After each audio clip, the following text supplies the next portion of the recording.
Hey, it's Ruby. Welcome to the start of another reading vlog. I am so excited for today's reading vlog because, as you could see from the title, we're going to be finishing a bunch of series that I'm in the middle of. And oh my goodness, like I feel like a lot of these I have been waiting to get to these final books, and I'm ready for it. It is an ambitious TBR. We have 5 books in here, but I think that I'm just gonna be so into these books that I'm gonna fly through them, and that's what I'm hoping. I feel like this has so much 5-star potential because I've heard nothing but good things about a lot of these. And so let's go through the TBR first before we start the reading. So the first one we have is a representative because I don't actually own this book yet. It hasn't come out yet. We have Nightbane by Alex Astor representing Skyshade, the third and final book in the Lightlark trilogy. I think I'm going to reread Lightlark and Nightbane also, but that's a lot. That'll be 7 books. I don't think I'm going to do it within the vlog, but we'll see. At the very least, we'll do Skyshade because I'm ready for it. And at this point, I'm starting this fairly early, so I hope that we can do Skyshade, but we'll see.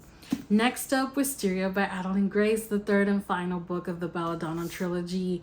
Everybody agrees that this is the best one of the 3, and I feel like I see the potential because every book that I've read, I give a higher and higher star rating. So we'll be finishing Wisteria also in that trilogy.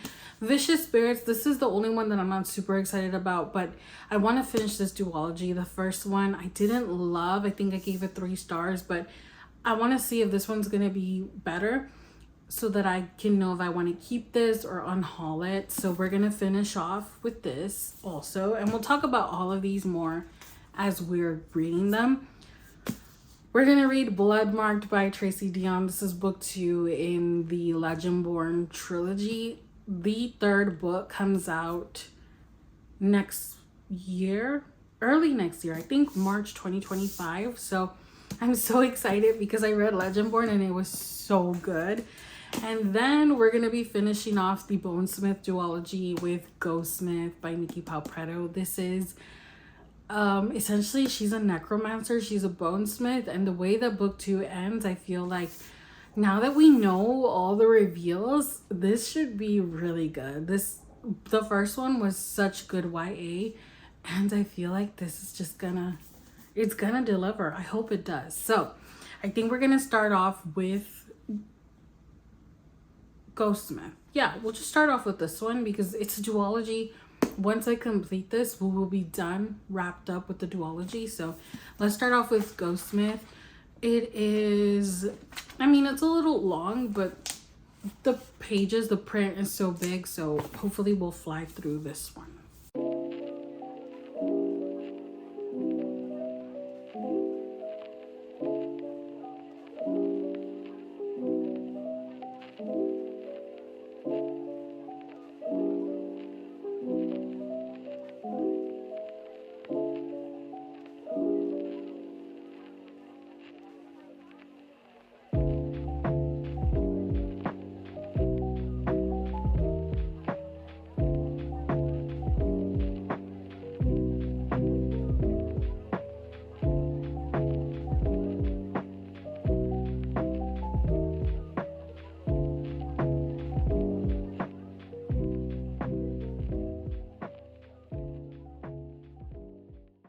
Good morning. The sun's not fully out. It's like in and out today, which is annoying, but it's fine. I have a Ghostsmith update though, so I wanted to talk to you about it because I'm 297 pages in, chapter 33. All I have left is this, so that's pretty good. And I've been listening to the audio of this and I've really liked it, and I bring it up because our next book I already started, but I'm not gonna talk about it yet. And I don't like the audio. I didn't like it in book 1. I'm not liking it in book 2. But this one, I do really like the narrator. I like it. I'm vibing with it. And I'll continue to listen to it through audio. I'm probably, I will for sure finish this today. So that's good. But let's talk about Ghostsmith because like I said, I'm listening to that second audiobook, and spoiler alert, like I'm 25% in, it's bloodmarked, which is going to be our next book, but let's pretend that I haven't started it yet. The reason I started it was because I was going through this one too quickly and I wasn't able to film the update, and I want to give you genuine reactions.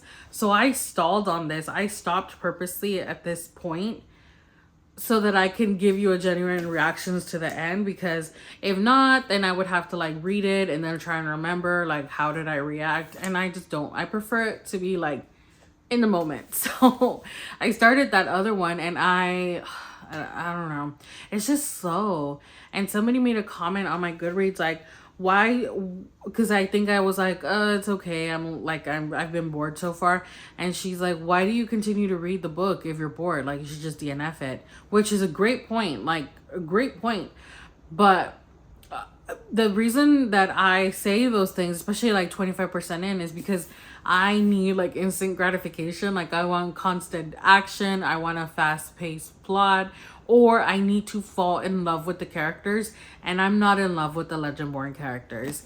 This one, however, I really like the characters. All three characters I liked from the start. So let's put a pause on Legendborn and Bloodmarked and talk about this one.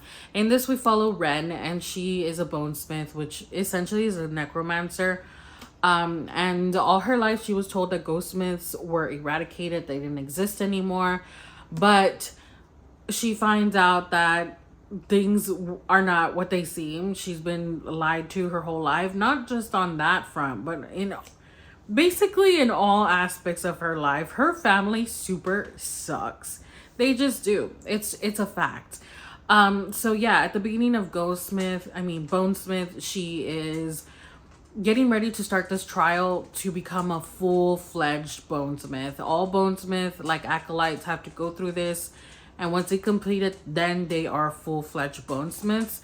She doesn't complete it for reasons, and because of that, her dad's like super upset, because she's like the heir. She's like the heir of the bonesmiths after her dad. Her grandma's the current ruler, and he's just like ashamed, and he ends up shipping her off to like the borderlands where it's just like boring.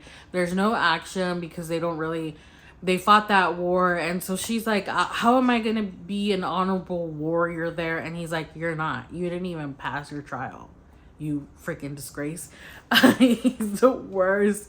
So she's over there and she's bored, and then things start picking up.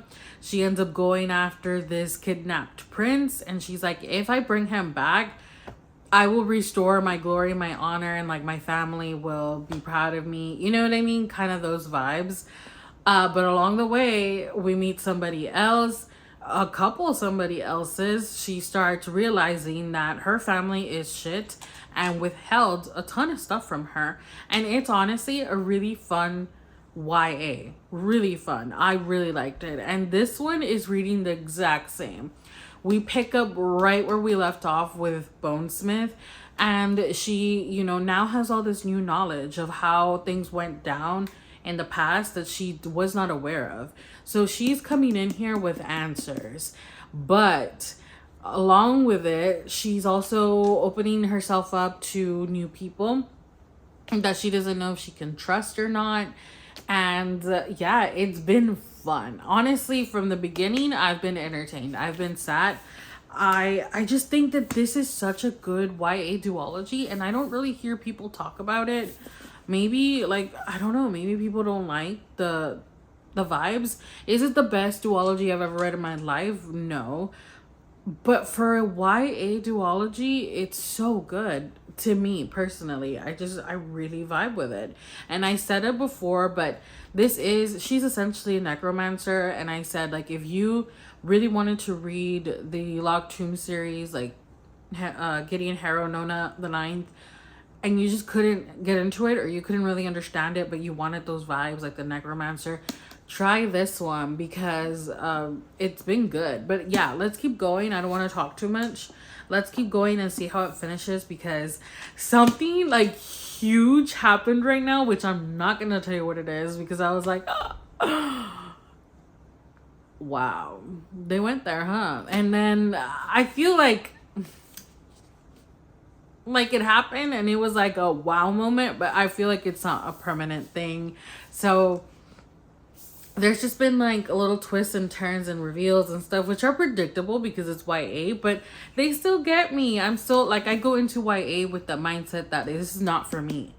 I am too old for this, but I can still appreciate it and love it and have a fun time with it. And that's exactly what's happening. Let's finish this out. So I finished ghostsmith and I have thoughts. I don't remember the last thing that I told you, to be honest, but let's just talk about it. I ended up giving this 5 stars, which I feel like I've been very generous with my ratings recently. I don't know, maybe I'm just in the giving mood. Christmas is coming, who knows. But I stand by these 5 stars because the main reason that I gave this 5 stars is because overall I thought the duology was really good. It was really solid. It was only a duology and I very much enjoyed both books, so I was happy about that. Also, this is YA, and I feel like it was very appropriately YA. There is a romance like subplot, but the romance elements were tasteful, and then when we do have like the moment, it's fade to black, so very YA, and I really like that. But more than that, the characters, I really loved the 3 main characters from the start. From the moment that we met them, I liked them to the very last page. I continue to like them and even more.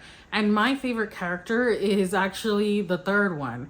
So we have our main character Ren, the necromancer, and then we have the MMC Julian, who is an ironsmith, and then we have a 3rd main character who is a goldsmith, and his name's Leo. And Leo, even though despite him not being, one of the main 2, he's still very much prevalent and present throughout the whole book. And then we even have like a 4th character that's pretty present throughout Ghostsmith. He wasn't very much in the picture in Bonesmith. Like, we meet him, but he's not, prevalent in the story. And in this one, he very much was. And I like him too. Even the bad guys, one of the bad guys was like kind of lame, but I didn't have any problems with anyone. You know what I mean? Like, and I think that's saying something. So, yeah. There we go. I was waiting for Butters to go lay down on the couch because you just hear his little pitter patters. But yeah, solid book. Definitely, I stand by what I said. If you wanted to read about the necromancer vibes in the Locked Tomb series, but you just couldn't get into it or it was too complicated, try this one out. It's not like direct, it's not even remotely similar to the Locked Tomb series. This is fantasy, it's not sci-fi, but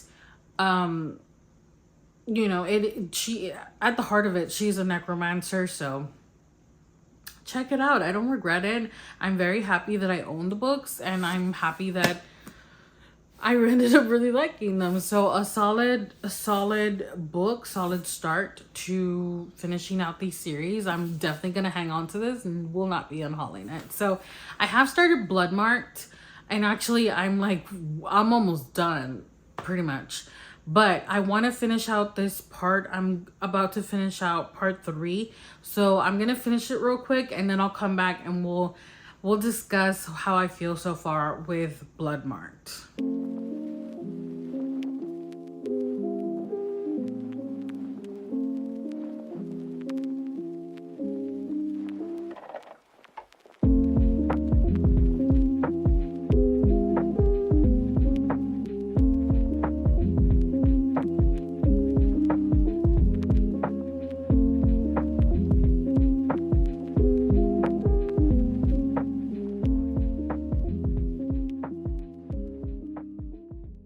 Okay, I'm back. The sun is starting to set behind the building, so it's coming in, but I've tried to hide from the sun as best as I can. So I didn't actually need that much more before I hit part 4. I'm on page 429 now. And I'm listening to the audiobook, which is why I don't gauge where I'm at, but I don't have a lot left, which is cool. Oh, and something else that I saw while I was looking for part 4 to just show you where I was at in the book is that part 5 is different. So for all the other parts, it said like part 1 and then the title of the part. But for part 5, it doesn't say that. It just says only a king, which can go one of two ways. And that's crazy. I feel like it, she's been alluding to something. She's been saying like something's happening. So I don't know. It would be crazy if that's what's going to happen in that last part. But anyway, let's not get ahead of ourselves. Legendborn. I've been listening to the audiobook, and I did want to point out that I always speed up my audiobooks to at least 1.25, at least, because they talk pretty slow. With this one, I'm at 2 times speed, girl, because she talks really, really slow. But something that's happening is that she does have an accent, but also I think it's because I've sped it up that it's just making it worse, that she says author, like the author of a book, instead of Arthur, and it really bothers me. But is it a big deal? No, it's just like really annoying to me personally. It's just scratching an itch in my brain that is not pleasant. But regardless, let's talk about the book. So I think we need to revisit Legendborn before we talk about Bloodmarked, and obviously I'm not going to spoil anything for you. But in Legendborn, we get introduced to our main character, Bree, a 16-year-old girl that gets admitted into an early college program at a university in one of the Carolinas. Which one of the Carolinas? I don't know. And it really doesn't matter. It's just one of the Carolinas. And she's a young black girl. She gets accepted, and her friend Alice Chen also gets accepted, who also is a person of color. And I don't exactly know if we got told what the time period is in this, but it's gotta be like definitely not, maybe like before the 80s or something, because they talk about race a lot. She talks about how she's never really seen other black people, like she's one of the very few black people that she's ever seen in her life in the area. And I'm just thinking, like, I know it's the South, but she just makes it seem like there's no other black people, right? And this, now that she's getting out there more and more out of her little town, she's seen other people of color, but it's still like they talk a lot about racism and race, and it makes sense because it's tied into the magic system. Like, the reason that she has the magic does have to do a lot with racism and stuff like that. So I get it, but again, I'm not sure of the time period. It's definitely not like the 2000s, you know what I mean? But anyway, so we get introduced to Bree, who's gonna attend university instead of going to high school to take some classes with Alice. And Bree she's just lost her mother. The loss is very fresh. She's dealing with it really badly, as any 16-year-old would, and just really anybody in general. And when she gets to the college, she starts the classes, and she starts getting memories back that she didn't even know she had lost. And she's like, well, what is going on? This leads her to believe that her death wasn't an accident, that maybe she was murdered. So she ends up joining a secret society on campus, and it is based on Arthurian lore, right? King Arthur and the Knights of the Round Table. She joins the society because she feels like she might find the answers to her mother's death in the society, right? So that's why she joins, and we follow her as she learns little bits here and there. She meets new people within the society. There is a romance subplot, but it's very small, like small dash in there. And yeah, at the end we start getting action and like reveals and plot twists and all that. And it was a solid book. I got very excited at the end and carried away and gave it 5 stars. I don't think it's 5 stars for sure. I would give it 4 stars now that, you know, I've calmed down, but I already gave it 5 stars. I'm gonna leave it. Just know that it's like 4 stars for me. Okay. Moving on to this one, we pick up right where we left off in book 1, and she is, again, just like with Legendborn, parts 1 and 2, I was low-key bored. Like, we don't get a lot. It's more dialogue and then just them talking to each other, hashing it out, dealing with the politics of this society, and I just don't love that. Like, I do get bored, and it could just be that I need like instant gratification and I love action, or I need romance, or I need like fighting and you know what I mean, and that isn't happening in these first 2 parts. they're just kind of dealing with other people, bad people, good people. And so I didn't super love that, but part 3 was really good. We met a new character called Valak, and I really like him. I feel like he's very likable, and that's one thing I want to point out with like Bonesmith and Ghostsmith. I love those characters from the start. I would care if they lived or died or if something happened to them. These characters, I don't care. The only one that I do care about is Cell, this guy. Her, don't care. You could die. Nick, don't care. Everybody else, don't care. I just don't. Well, maybe William. I like William and Cell. I like them, but everybody else, I just like. I find her pretty annoying, and I understand why she acts the way that she does. Like, she has so much pressure and so much writing on her, and I understand, but it doesn't take away from the fact that she still annoys me. And Cell's not even likable, but I like him. So yeah, I just feel like, that's okay. Part 3 was good though. It definitely, we got some movement. We got some more little reveals. We got a big reveal. Now we know something more about her. So part 3 was solid. This is definitely not going to be 5 stars. And I am gauging that now after that part 3, it's going to pick up and I'm going to be more invested and more into it and more excitable. But I'm going to tell myself, do not give it 5 stars, because I was bored in the first half of the book. It's just like Legendborn, and I got carried away with that rating. And I'm not going to let it happen this time.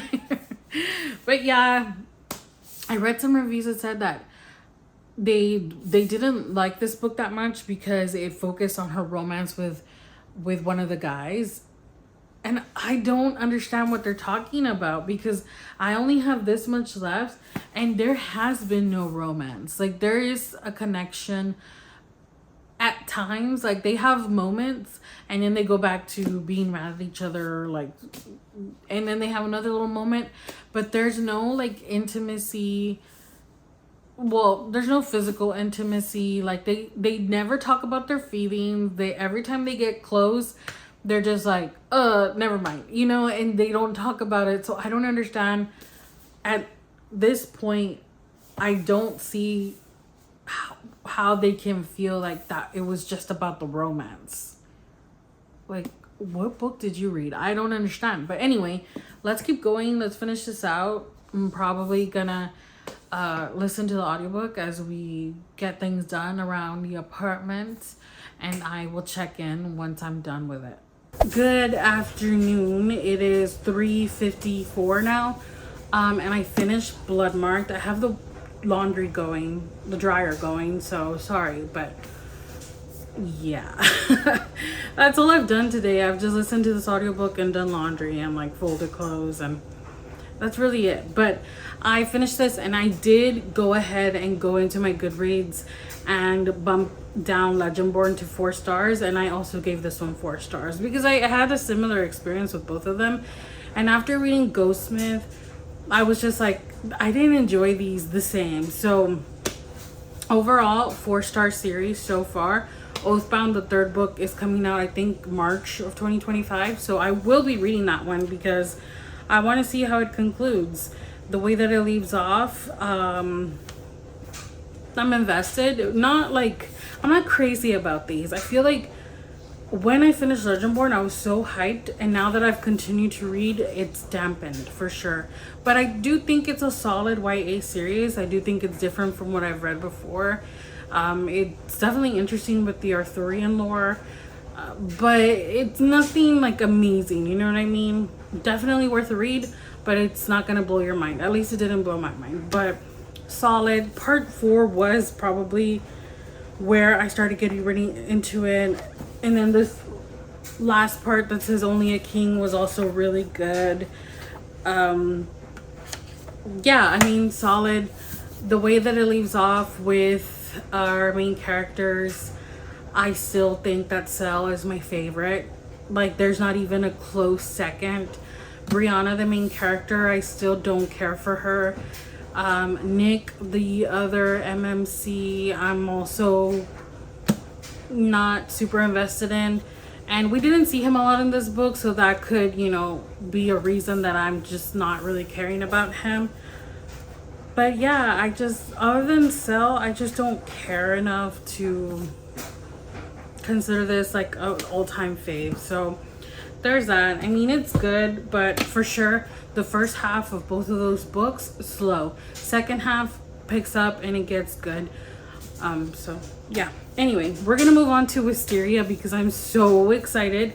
This is the third and final book in the Belladonna trilogy. Belladonna, I liked it. I thought it was solid. And then the second book, Foxglove, I liked it even more. And apparently this third one is everybody's favorite. It is an absolutely stunning book. This is just the regular first edition.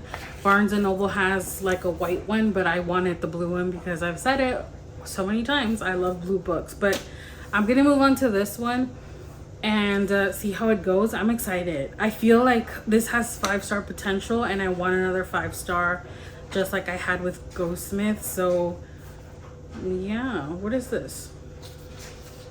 Oh, it's also told in parts. So this should be fun. Let's start this one and I will probably update you tomorrow because it's already 4 and then I have to start dinner and all that, and it's already dark outside. It's getting dark so fast. Like there's still some light right now, but I can't film over there. That's why I'm here standing in the kitchen because it's the only place that has light. Anyway, let's get to it.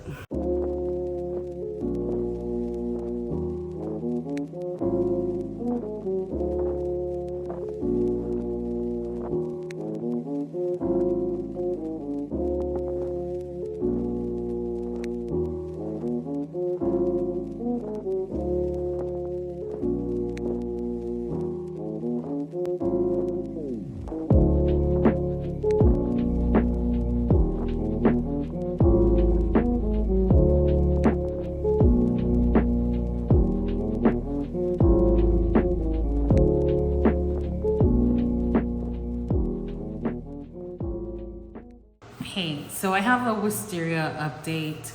I am nearly halfway. I'm pretty much there. This is told in 4 parts, and I'd say I'm about 40% into part 2. So I haven't even completed part 2, but it seems like part 2 is the longest part. So let's talk about it. First of all, Belladonna, what is the trilogy about? So in the first book, we follow Signa and Death. Signa is dealing with a bunch of stuff. She thinks that she's cursed or that death is always with her because all her family members, her guardians, end up dying and leaving her alone. And she's just really bitter. She really hates death because she believes it's his fault because people keep dying. And she's got like this reputation. People think she's creepy because she low-key is. And she's able to see ghosts. So obviously she knows that she's just not a normal girl. Something's going on. Book 1 reads very murder mystery. I feel like it's the most murder mystery of the 3. And the romance isn't super strong in book 1. I mean, it's there, but it's not super strong. And then book 2, Foxglove, we still have the murder mystery element in there, but the romance kicks up a little bit because we get introduced to a new character, Fate. And we have like the semblance of a love triangle. It's not full love triangle, but it's there. It's kind of present. So there's that one. I did like book 2 more than book 1, although I liked them all. And then book 3, this one is reading really different. And this one we follow Blythe and Fate. And this one is just reading super, super different. Because there is no murder mystery. At least not in the first half of the book, which if you've read the other ones, you know that that's pretty prevalent from the beginning. Especially book 1, it's like from the beginning people die. And in this one, it's been so low-key and passive. In this chunk, nothing has happened. All we've done is follow Blythe and her husband as they bicker and just kind of war on each other. And that's really it. Aside from that, nothing else has happened. We did visit Signa and Death for like 2.5 seconds, and that was it. And now she's back with her husband. bickering, and you know what I mean? So it's just been so low-key and chill. Don't get me wrong, it's been a delight. It's just been so different from the first two books that it kind of took me like aback, I guess. I was just like, I wasn't expecting that. But something just happened right before I stopped reading with her dad, Blythe's dad, Elijah. It seems like Elijah's hiding something from her. Something's going on back home at the Hawthorne home. What's it called? Thorn something, right?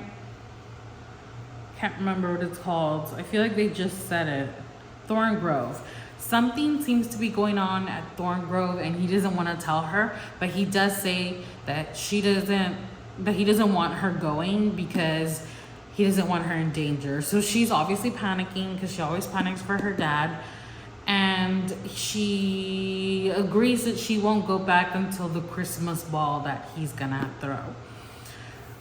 In part 2, Blythe and Eris, her husband, have been a lot more chill. They decided to call a truce at the end of part 1, so now they've been more chill with each other, and you can tell that at least Blythe is drawn to him, but it's not lusty or anything like that. Like it hasn't gone like that, and this is YA, so I'm thinking it's never gonna be that way, which I like, because in the previous books we did have some spicy scenes, but I don't quite remember, but I feel like they were fade to black or very like light, like one chili pepper vibes. So, just so you know, in case you're like, you don't like spice or something, it's not gonna be in here because this is a YA trilogy. But so far so good, but like I said, it's just very chill. However, I do think that's gonna change because we need some sort of conflict. All books have some sort of conflict, and Elijah's hiding something, so I'm interested to see what's going on with him, because poor Elijah, man, the man cannot catch a break from since book 1. The man has gone through it, and I just feel so bad that it seems like he's going through something yet again. But I'm curious to keep reading and see what's up with him. Also see, now that Eris and Blythe are being a lot more chill, what's gonna happen. So we'll keep reading and we'll see what happens with that. Good morning. I actually set an alarm today to wake up so that I could finish Wisteria and talk to you about it. I only needed to read part 4, which was actually incredibly short. Let me see. Yeah, this is part 4. So it was nothing at all. And then of course I got ready for the day. Although I don't think I'm gonna do anything today. We need to go to Costco, but I don't know if I feel like Costco on a weekend. I'm not sure about that. But I finished Wisteria, and I have to say I really did enjoy it. I didn't love it, but I did enjoy it. And I think the reason that I can't give this 5 stars is because the conflict came in a little late, and I just didn't love it. I just felt like it felt to me like throwing it out there for the sake of having a conflict. And it could just be me. Of course, reading is subjective. We all think differently. But comparing it to the other ones, I felt like from the start, the other ones were giving like, this is the problem that we're going to be focusing on. And this one was more low-key, like the first half. I think I talked to you about it. And then it was like all of a sudden there's a problem and everybody's aware of it. And now everybody's trying to figure it out at the end. I don't know. It gave me a little bit of rushed feelings at the end. I just didn't love the end. It comes down to that. However, I thought this was a lovely book. I felt like I loved Blythe and Eris's just relationship and interactions. It was beautiful. It was definitely different from the first 2. But I still liked it. I gave it 4 stars. And let's actually wrap up the video because I'm not going to get to the Gumiho duology or to the like Lightlark books because I was thinking about it. Like Sky Shade doesn't come out till Tuesday. Today's Saturday. Like you're going to watch this today. Or who knows. You might be watching it some other time. But it's Saturday and it doesn't come out till Tuesday. And I don't know if I want to just wait, you know, and sit on this until then. I think I'm just gonna do a separate video. But I was thinking, should I do like rereads of Lightlark and Nightbane and then read Skyshade, but do like a full spoiler reading vlog? Or should I just do like a mood reading vlog? Because there are some books I've been sitting on just because they didn't really fit the mold of the videos that I was going to be posting. Like I want to read Metal Slinger, I think it's called. And yeah, there's, you know, I need to read my book club book, The Book of Azrael, which I'm going to start today for sure. I'm going to start it because I do an exclusive reading vlog for them on our book club book. So let me know how you would want to see the Skyshade thing, whether just full spoiler vlog or if you have thoughts. If not, that's cool. Anyway, let's recap what we did get done this week. So first, let's talk about this one since I already have it here. We completed the Belladonna trilogy, and honestly, I thought this was a solid YA trilogy. I feel like I'm definitely gonna keep these books. These are beautiful books. They're all insanely gorgeous, like every single one of them. I love the colors that they chose, and I feel like I will definitely reread them in a couple years maybe. But a solid YA trilogy. It did have some romance, but it had the murder mysteries, but it wasn't ever too much, you know. It was always tasteful and very YA appropriate in my opinion. But yeah, so we finished this one, and then we caught up with the Legendborn trilogy. I hope it's a trilogy because the way this woman's been making everybody wait, I really hope that it's a trilogy and not more. But yeah, I read book 1, Legendborn, book 2, Bloodmarked, and book 3, Oathbound, comes out March of 2025. So you don't really have to wait that much if you start them now for the third and hopefully final book to come out. But I like these. These are solid. I felt like I was so hyped with Legendborn, and then I calmed down. And then Bloodmarked, I was just like, okay, I mean, these are good, but they did not blow my mind, you know what I mean? Which is, it's funny because the way that I was acting with this book, you would have thought like it was gonna be a favorite trilogy, and it's not. But again, solid. I really like the Arthurian lore. It's not something that I've ever read before, so I do like that. And I think that this one is very, more than the Belladonna trilogy, very YA appropriate because, you know, the romance is just a sprinkling of romance. It's really, it's a stretch to call it a romance, but it is there. There's no, you know, like in physical intimacy like we do get in Belladonna, you know, everything, but it's kind of fade to black. So yeah, I will continue on and finish with Oathbound. And then we have really like the surprise. Like I knew I was gonna love the Belladonna books. I didn't really have like any expectations from the Legendborn books at this point. And these, I just didn't think much of them. I ended up getting Bonesmith through through my YA subscription, which I haven't had in forever. But this is one of the books that I got, and I only received, like, I only accepted it because I was like, well, it essentially gave me necromancer vibes, and I was like, I want to read that. That sounds cool. She looked cool on the cover. I was like, give it to me. And I'm so happy that I read this because I really, really like this. And I feel like I don't hear anybody talk about this. I don't think I've ever seen anybody talk about this duology, but I'm gonna make a video on TikTok right now because I feel like more people should read this. It was good. I really enjoyed both books.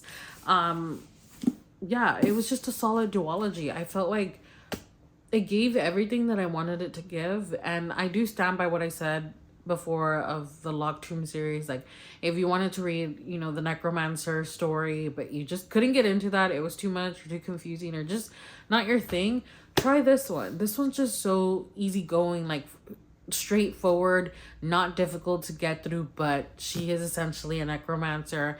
And then there's other people with other types of magic, like ironsmiths, goldsmiths, like all kinds of different magic in the world. So yeah, I think it's a successful week for sure. I am not happy that we didn't get to the Gumiho duology and the Lightlark stuff, but I will just start a new video and we'll get to those. As always, if you enjoyed today's video, give it a thumbs up, subscribe if you haven't already, and as always, I'll catch you next week with another one. Bye.